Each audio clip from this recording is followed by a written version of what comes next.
శరీరాన్ని అంటిపెట్టుకొని ఈ శరీరంలో ఉన్నటువంటి ఆత్మ ద్వారా ఎన్నో రకాలైనటువంటి బాధలకు మనందరం కూడా లోనవుతూ ఉంటాం.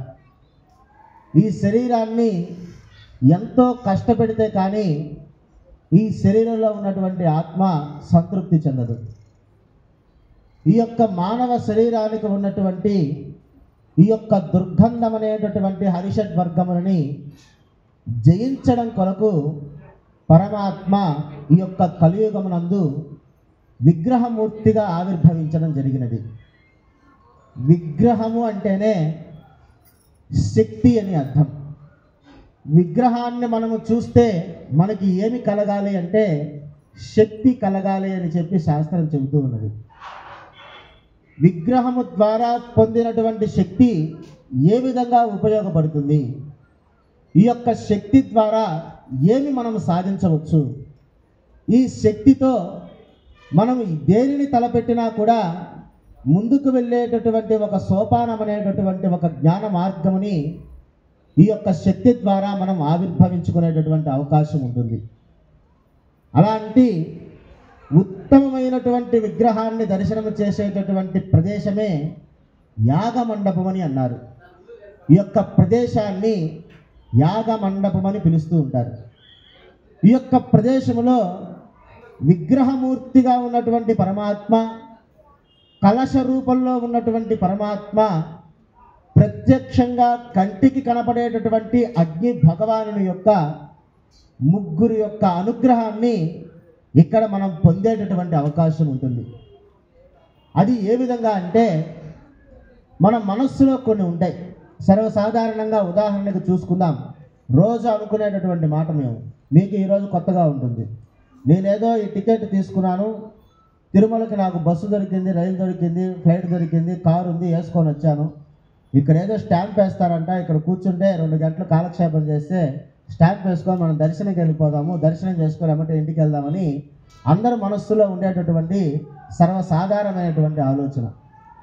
కానీ పరమాత్మ యొక్క శక్తి ఎలా ఉంటుంది, ఆ యొక్క విగ్రహం నుంచి వచ్చేటటువంటి అనుగ్రహం ఎలా ఉంటుందో మనకు దీంట్లోనే ఉదాహరణగా మనకు కనిపిస్తుంది.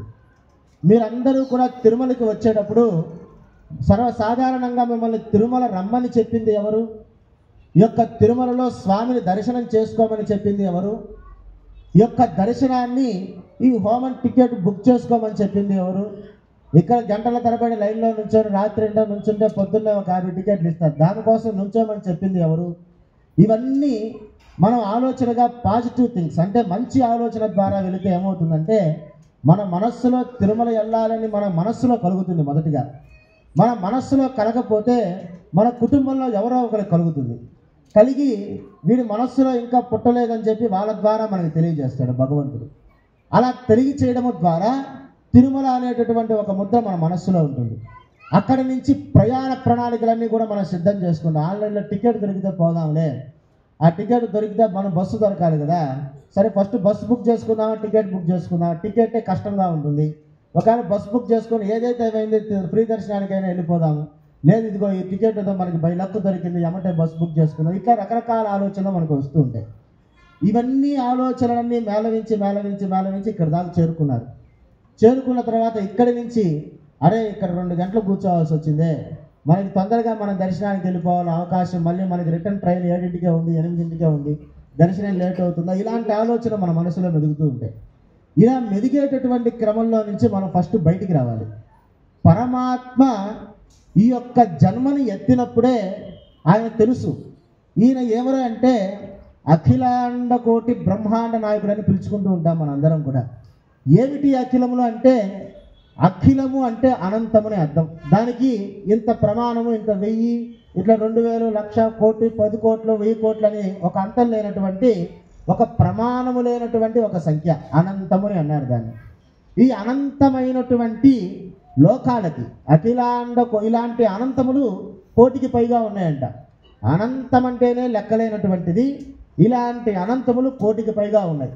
ఇలాంటి అఖిలాండ కోటి బ్రహ్మాండములు, ఇలాంటి బ్రహ్మాండాలు ఎన్నున్నాయో కూడా మనకు తెలియదు. వీటన్నిటికీ కూడా ఒక్కడే నాయకుడు ఉన్నాడు. ఆయన శ్రీ మహావిష్ణువు రూపంలో ఉన్నటువంటి శ్రీ వెంకటేశ్వర స్వామి వారు కలియుగానికి అంతటికీ కూడా రాజుగా ఈ యొక్క అరణ్యములో స్వయం వ్యక్తమైనటువంటి ఒక పద్మపీఠం మీద ఆవిర్భవించినటువంటి విగ్రహమూర్తి. ఈయన కలియుగానికి అంతటికీ రాజుగా ఉన్నటువంటి వాడు. మనం ఎప్పుడు పుడతామో, ఎప్పుడు మనం కాలగమనంలో కలిసిపోతామో ఆయనకు తెలుసు. అలాంటి పరమాత్మ మన యొక్క జన్మ ఎత్తినప్పుడే మనల్ని ఎప్పుడు చూడాలో నిర్ణయించుకుంటాడు. రోజు చూడాలని అనుకుంటాడా, వారానికి ఒకసారి చూడాలనుకుంటాడా, నెలకు ఒకసారా, సంవత్సరానికి ఒకసారా, ఎన్ని సంవత్సరాలకు ఒకసారా అని చెప్పి ఆయనకి తెలుసు. ఈ భగవంతుని ఎన్నిసార్లు నేను అనుగ్రహిస్తే ఈ భక్తుణ్ణి అతనికి సంతృప్తికరమైనటువంటి ఆనందాన్ని నేను ప్రసాదించగలను అని చెప్పి ఆయన కొన్ని లెక్కలు వేసి పెట్టుకుంటాడు.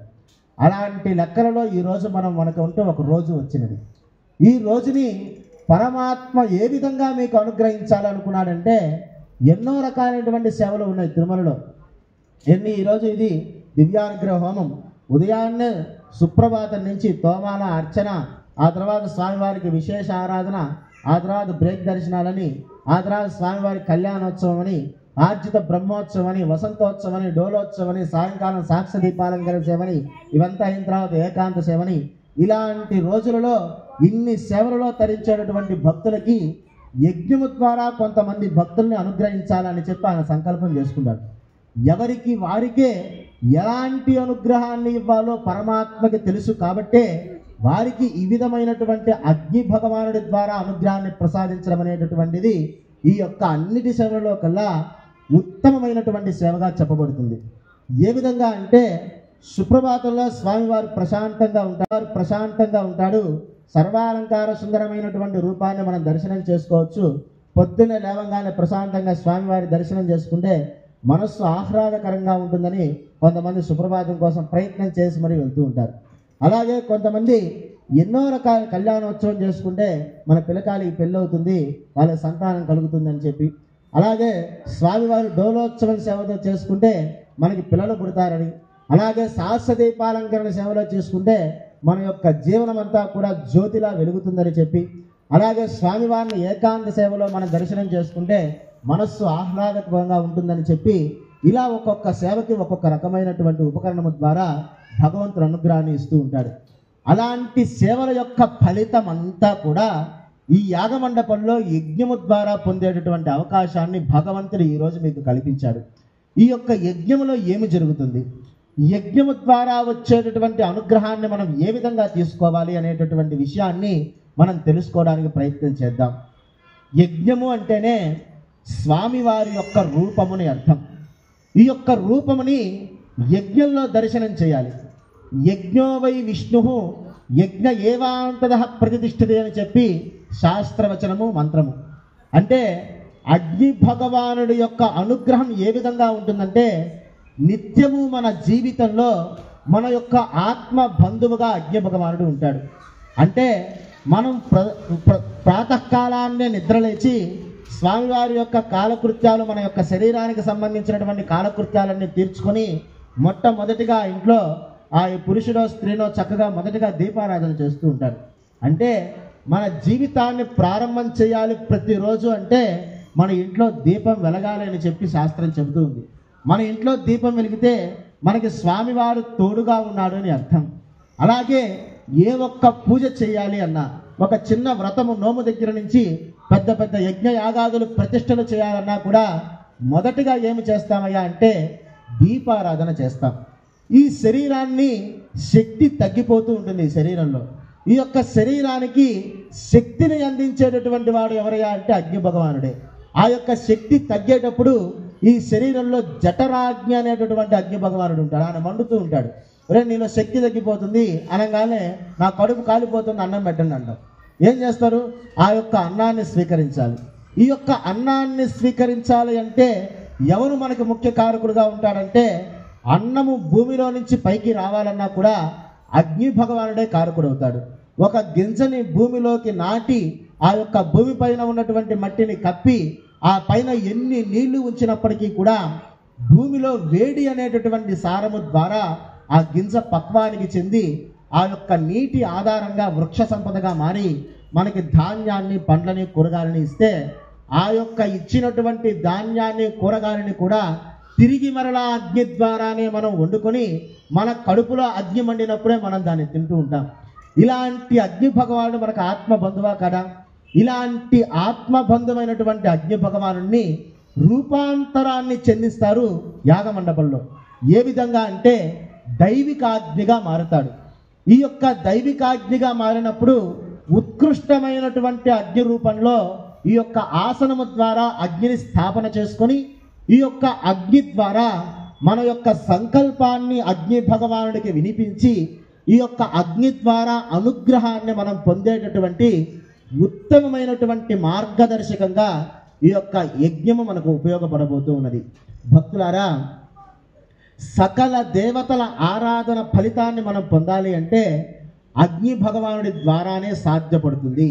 అందుకే మనం ఏ పూజ చేయాలన్నా కూడా మొట్టమొదటిగా దీపారాధన చేసేదానికి కారణం ఏమిటయ్యా అంటే అదే. ఆ యొక్క అగ్నిర్వై దేవానాం అవమహ విష్ణు పరమః.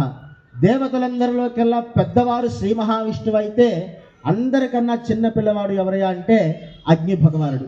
మన ఇంట్లో చిన్న పిల్లవాడు ఉంటే వాడికే పోయి షాప్కి వెళ్ళి కూరగాయలు తీసుకురా, షాప్కి వెళ్ళి సరుకులు తీసుకురా వాడికే చెప్పడానికి ప్రిఫరెన్స్ ఇస్తావు. ఎందుకయ్యా అంటే వీడు పెద్దవాడు, వాడిని ఎందుకు కష్టపెట్టడం, వాడు ఏదో ఒక రకంగా మనం చూసే నువ్వు పోయి తీసుకురారా అంటూ ఉంటాం. అలాంటి దేవతలలోకెల్లా చిన్న పిల్లవాడైనటువంటి అగ్ని భగవానుడికి సమస్త దేవతల ఆరాధన ఫలితాన్ని నీ ద్వారానే భక్తులు పొందగలరనేటటువంటి వరాన్ని ప్రసాదించి ఉంటారు.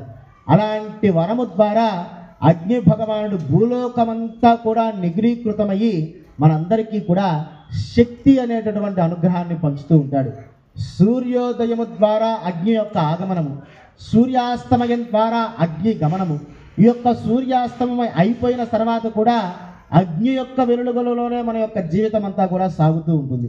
అలాంటి అగ్నిని మనందరి కొరకు కూడా ఆచార్యవరేణ్యులు ఒక ఆసనాన్ని ఉంచి దైవికాగ్నిగా ఈ యొక్క ఆసనంలోకి అగ్ని భగవాన్ని ఆవాహనపరిచి మనందరి యొక్క కోరికలన్నీ కూడా అగ్ని భగవానుడి ద్వారా ఆ యొక్క కలశంలోకి ప్రత్యక్షమైనటువంటి పరమాత్మని ఆరాధన చేసి ఆ యొక్క కలశంలో ఉన్నటువంటి పరమాత్మకి అగ్నికి మనం సమర్పించినటువంటి సమస్త ద్రవ్యములన్నీ కూడా ఆ యొక్క ధూమ్ర రూపంలో పరమాత్మ యొక్కకి చేర్చేటటువంటి ఉత్తమమైనటువంటి కార్యాన్ని మనం ఇప్పుడు జరుపుకోబోతూ ఉన్నాం. భక్తులారా, ఇక్కడ చేసేటటువంటి ప్రతి ఒక్క ప్రక్రియ అంతా కూడా మీకు ముడిపడి ఉంటుంది. ఏ విధంగా అంటే మనం మొట్టమొదటిగా చూసుకున్నట్టయితే ఈ యొక్క కార్యక్రమానికి ఆరంభంగా వైకుంఠానికి సర్వసైన్యాధ్యక్షుడైనటువంటి విశ్వక్సేనుని ఆరాధన చేసుకున్నాం. ఈ యొక్క యజ్ఞమంతా కూడా నిర్విఘ్నంగా కొనసాగాలని చెప్పడానికి నమస్కరించుకున్నాం.